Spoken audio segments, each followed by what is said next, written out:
आज मुझे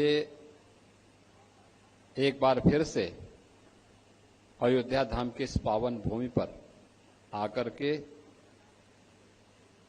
इस पावन धरा को नमन करने का सौभाग्य प्राप्त हो रहा है।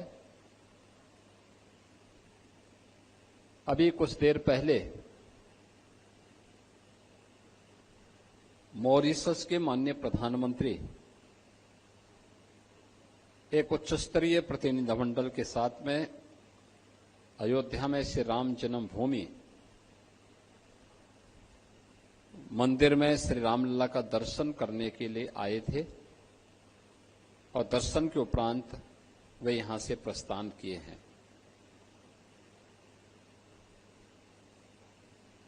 उनके द्वारा इस बारे में जानकारी ली जा रही थी कि कितने वर्षों के बाद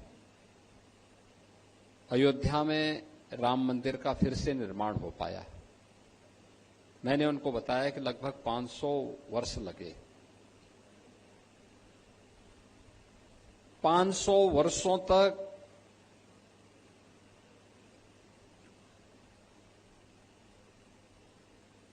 कोई एक धर्मावलंबी लगातार सम विषम परिस्थितियों में अपनी आस्था के लिए संघर्ष करे और अंततः विजयश्री प्राप्त करें। यह अयोध्या में आज रामलला के भव्य मंदिर और रामलला के मूर्ति प्राण प्रतिष्ठा कार्यक्रम के माध्यम से अयोध्या वासियों ने और सनातन धर्मावलंबियों ने करके दिखाया है। इतना बड़ा कार्य, लेकिन इस पूरे आंदोलन की नींव की पत्थर कौन थे?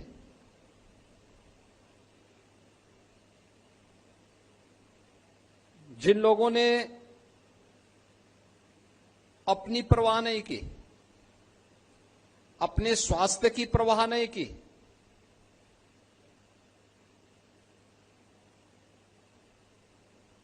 देश काल और परिस्थिति की सीमाओं का अतिक्रमण करते हुए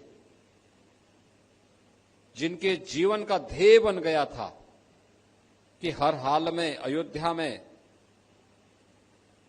श्री राम मंदिर का निर्माण करना है और जिनके हर स्वर में एक ही बात गूंजती थी, जिनका एक मंत्र बन चुका था कि रामलला हम आएंगे, मंदिर वहीं बनाएंगे। उन पूज्य संतों की साधना और संघर्ष का परिणाम आज अयोध्या में भव्य राम मंदिर के रूप में हम सबको देखने को प्राप्त हो रहा है। और उस पूज्य संतों की परंपरा में यहां पर मुझे लंबे समय तक गोरक्षपीठ के कार्यक्रमों में जो सानिध्य प्राप्त होता था, तो जगत गुरु रामानंदाचार्य पूज्य स्वामी हरि आचार्य जी महाराज का सानिध्य गोरक्षपीठ से जुड़े हुए प्रत्येक कार्यक्रम में मुझे हर वर्ष प्राप्त होता था। उनमें विद्वता थी, मूल्यों और आदर्शों के प्रति जूझने की सामर्थ्य थी। श्री राम जन्मभूमि के लिए एक जज्बा था, लेकिन उतनी ही सहजता और सरलता के साथ बिना किसी प्रवाह के कि जगत गुरु के प्रतिष्ठित पद पर विराजमान होने के बावजूद सनातन धर्म की एकता के लिए जहां कहीं भी एकता की बात आती थी, वे सहजता के साथ उस पूरे कार्यक्रम में अपनी सहभागिता सुनिश्चित करते थे। ऐसे पूज्य गुरुदेव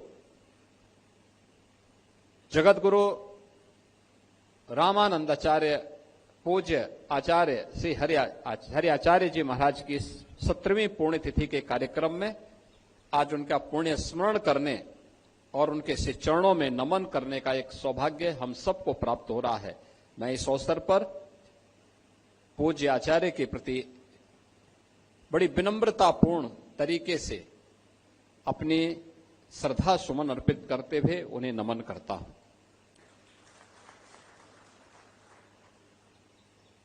आज उन सभी पूज्य संतों की आत्मा को असीम शांति का अनुभव हो रहा होगा जब अयोध्या में रामलला के विराजमान को देखते होंगे, क्योंकि यह संकल्प कोटि कोटि सनातन धर्मावलंबियों का तो हुआ, लेकिन यह संकल्प उन संतों की साधना और संघर्षों की परिणति के रूप में आज मूर्त रूप से राम मंदिर को देख करके उनको असीम शांति की अनुभूति होती होगी। जिस कार्य के लिए उन्होंने अपना जीवन होम किया था और लगता था कि जैसे वे राम जन्मभूमि के लिए ही बने हैं, मान अपमान की परवाह के बगैर, किसी भी प्रकार के भौतिक आडंबर से दूर, किसी भी प्रकार के शासन प्रशासन की परवाह के बगैर लगातार एक धुन के साथ, सर्दी हो, गर्मी हो, बरसात हो, लू हो, अंधड़ हो, अतिवृष्टि हो, अनावृष्टि हो, पहाड़ हो, मैदान हो, जैसी भी परिस्थिति बनी, संघर्ष करने का एक जज्बा, और उस जज्बे के उस साधना की परिणति क्या है? आज जब अयोध्या में रामलला को विराजमान होते हुए देखते होंगे तो सचमुच उन सभी पूज्य संतों के मन में असीम आनंद की अनुभूति हो रही होगी। मैंने ऐसे सैकड़ों उन संतों का दर्शन किया है जिनका राम जन्मभूमि आंदोलन के लिए ही पूरा जीवन समर्पित था, और मुझे उन संतों के सानिध्य में अनेक वर्षों तक कार्यक्रमों में सहभागी बनने का सौभाग्य प्राप्त हुआ। अभी मैं कुछ देर पहले दिगंबर अखाड़ा के से महंत सुरेश दास जी महाराज का हालचाल लेने के लिए गया था मठ में। उनके पूज्य गुरुदेव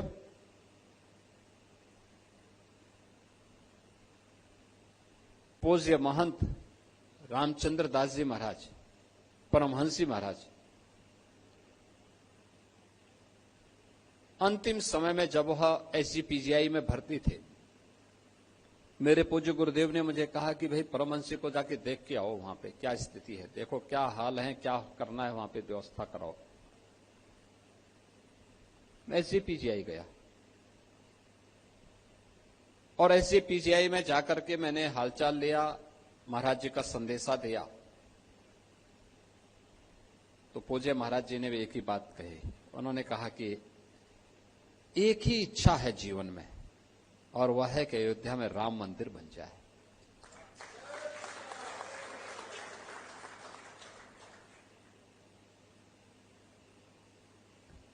मैंने कहा महाराज जी और कोई आवश्यकता? उन्होंने कहा नहीं, और कोई आवश्यकता नहीं, ये तो नश्वर काया है, ये नश्वर काया है।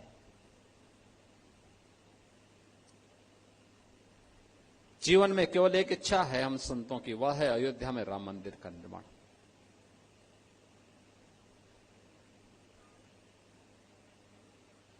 सुग्रीव किला के महंत जी से मैं मुलाकात किया, उनसे अक्सर चर्चा करता था। उन्होंने भी एक ही बात कही, उन्होंने कहा जीवन की केवल एक इच्छा है, अयोध्या में राम जन्मभूमि पर भगवान राम का भव्य मंदिर का निर्माण हो जाए। मेरे पूज्य गुरुदेव की कल 11वीं पुण्यतिथि थी, और 11वीं पुण्यतिथि के अवसर पर जगत गुरु रामानंदाचार्य पूज्य स्वामी राम दिनेशाचार्य जी महाराज की ही श्रीमुख से वहां पर साप्ताहिक श्रीमद् भागवत महापुराण की कथा का आयोजन भी था। वे जब अंतिम समय में अस्वस्थ हुए तो उनसे पूछा गया, उनसे पूछ रहा था मैं, सरदेव अशोक सिंगल जी आए थे, तो अशोक जी को आधे घंटे तक देखते रहे। अंत में उन्होंने अशोक जी से कहा, अशोक जी बताओ राम मंदिर का निर्माण कब होगा? तो अशोक जी की आंखों में आंसू आ गए। उन्होंने कहा महाराज जी जरूर होगा। मैंने उनसे पूछा, मैंने कहा कोई बात, किसी प्रकार की कोई इच्छा, कोई अन्य चीज, कोई चीज मंगवानी? उन्होंने कहा नहीं, हम लोगों की कोई अपनी व्यक्तिगत इच्छा नहीं, एक ही इच्छा है, अयोध्या में राम लला विराजमान हो जाए, भव्य मंदिर का निर्माण हो जाए। आप सोचो ना, जिससे भी बातचीत करते थे अपने देश के लिए, अपने धर्म के लिए, अपने मानबिंदु के लिए, जो महत्व राष्ट्रीय जीवन में राष्ट्रीय प्रतीकों का होता है, यही धार्मिक जीवन में आस्था के प्रतीकों का वही महत्व होता है। मंदिर हैं, अयोध्या है, काशी है, मथुरा है, या वे सभी पूज्य धर्मस्थल जो गुलामी के कालखंड में जिन्हें बर्बर विदेशी आक्रांताओं ने अपनी आक्रांत निगाहों से अपवित्र किया था, उनका ससम्मान, उनकी पुनर्प्रतिष्ठा का कार्यक्रम हो। यही तो इच्छा थी, यही संघर्ष था, उनकी पुनर्प्रतिष्ठा के कार्यक्रम को सकुशल हम संपन्न कर सके। अविरल गंगा, निर्मल गंगा के दर्शन हर भारतीय को हो सके, हमारी नदी परंपरा फिर से पुनर्जीवित होकर के सस्य श्यामला इस पावन धरा को फिर से सोना उगलने वाली धरती के रूप में स्थापित करके सोने की चिड़िया बना ले। नित्य गायत्री की वंदना हर सनातन धर्मावलंबी के घर में हो। गो पूजा का कार्यक्रम, गो सेवा का कार्यक्रम हर सनातन धर्मावलंबी के घर में हो। ये हर सनातन धर्मावलंबी का संकल्प बनना चाहिए। हर सनातन धर्मावलंबी का यह संकल्प बनना चाहिए कि अगर सनातन धर्म के इन प्रतीकों और इन मान बिंदुओं की पुनर्स्थापना के कार्यक्रम को हम संपन्न कर रहे हैं, तो हमें अपने राष्ट्रीय प्रतीकों का भी सम्मान करना होगा। हर घर पे तिरंगा दिखना चाहिए। भारत के संविधान के प्रति भारत के हर नागरिक के मन में सम्मान का भाव होना चाहिए। और भारत और भारतीयता के लिए जिस भी महापुरुष ने, जिस भी क्रांतिकारी ने, जिस भी स्वतंत्रता संग्राम सेनानी ने और देश की सेनाओं के साथ देश की रक्षा के लिए समर्पण के भाव के साथ कार्य करने वाले जिन जवानों ने योगदान किया है, उन सब के प्रति हमारे मन में श्रद्धा और सम्मान का भाव होगा। और यही एक सच्चे सनातन धर्मावलंबी की पहचान है। याद करिए ना, जब हनुमान जी लंका में जा रहे हैं, लंका को ढूंढने के लिए, तो मैनाक पर्वत बीच में आता है कि आप विश्राम कर लीजिए, लंबी छलांग है, थक गए होंगे।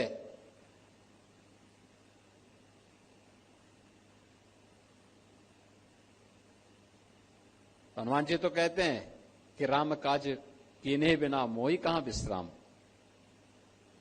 मैं राम काज किए बगैर मुझे विश्राम कहां से है।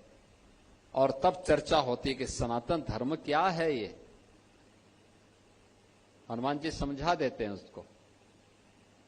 सनातन धर्म बहुत छोटी सी व्याख्या है, उन्होंने एक बहुत छोटी सी परिभाषा कर दी। उन्होंने कहा कि देखिए, कृते च प्रति कर्तव्यम ऐसा धर्म सनातन, ऐसा वही, यानी कर्ता के द्वारा किए गए उपकार के प्रति किसी भी प्रकार का धन्यवाद ज्ञापित होना, यही सनातन धर्म है और यही हमारी पहचान है। आज हम गौ की पूजा करते हैं इसलिए क्योंकि गौ हमारी संस्कृति, हमारी भारतीय सनातन धर्म की प्रतीक है। हम गंगा की पूजा करते हैं इसलिए क्योंकि जल ही जीवन है और नदी संस्कृति से ही हमारा सनातन संस्कृति पनपी है।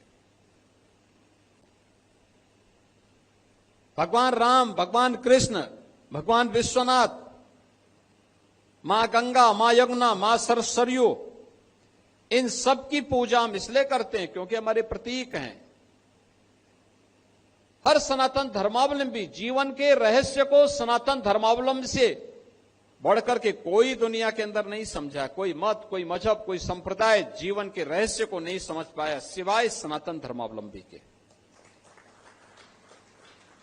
हमने तो स्वर्ग को तुच्छ माना है। क्षीणे पुणे मृतलोका वसंती। अब क्या है? हमने कहा स्वर्ग से भी ऊपर कुछ है और वह है मोक्ष। एक सन्यासी, एक साधु, एक योगी केवल अपनी व्यक्तिगत मोक्ष की आकांक्षा के साथ कार्य नहीं करता है, वो अपेक्षा करता है। धर्म को उसने केवल मोक्ष प्राप्ति का साधन नहीं माना है। उसने कहा इस जीवन में सांसारिक उत्कर्ष के लिए कार्य करूंगा, पुरुषार्थ के लिए साथ कार्य करूंगा, और मोक्ष इसके बाद जब मैं अपने सांसारिक उत्कर्ष के लक्ष्य को प्राप्त कर लूंगा तो मोक्ष स्वतः मुझे प्राप्त हो जाएगा। एक केवल भारत का ही सन्यासी कह सकता है, एक सनातन धर्मावलंबी ही कह सकता है। और इसीलिए यही भाव इन पूज्य संतों का था, जिन भावों के साथ आज हम यहां पर जुड़ने के लिए आए हैं। पूज्य महाराज जी का सानिध्य एक लंबे समय तक हम लोगों को प्राप्त होता था और मुझे प्रसन्नता है कि जगत गुरु रामानंदाचार्य जी की इस पावन परंपरा को आज यहां पर उनके शिष्य पूज्य जगत गुरु रामानंदाचार्य, यहां पर रामानंदाचार्य स्वामी रामदेनेशाचार्य जी महाराज निरंतर उसी भाव भूमिका के साथ आगे बढ़ाने का कार्य कर रहे हैं। मुझे ये जानकारी उन्होंने दी कि 12 या 13 में से, मैंने कहा मैं 12 को तो वहां आ रहा हूं, 13 को पहले से कुछ और कार्यक्रम लगे हुए हैं, 12 को मेरा सौभाग्य होगा कि अगर मैं पूज्य महाराज जी के चरणों में नमन कर सकूं। और मुझे अच्छा लगा कि आज यहां पर आप सबकी उपस्थिति, पूज्य आचार्य के प्रति मुझे यहां पर विनम्र श्रद्धांजलि करने का अवसर प्राप्त हुआ है। मैं इस अवसर पर पूज्य महाराज श्री के श्री चरणों में नमन करते हुए अपनी विनम्र श्रद्धांजलि अर्पित करता हूं। उनकी कृपा हम सब पर बनी रहे, इस बात की कामना करते हुए अपनी वाणी को विराम देता हूं। आप सब मेरे साथ बोलेंगे, बोले सत्य सनातन धर्म की, सत्य सनातन धर्म की, भारत माता की, भारत माता की, गौ माता की, गौ माता की, गंगा माता की, गंगा माता की, सरयू माता की, सरयू माता की। जय श्री राम, जय जय श्री राम।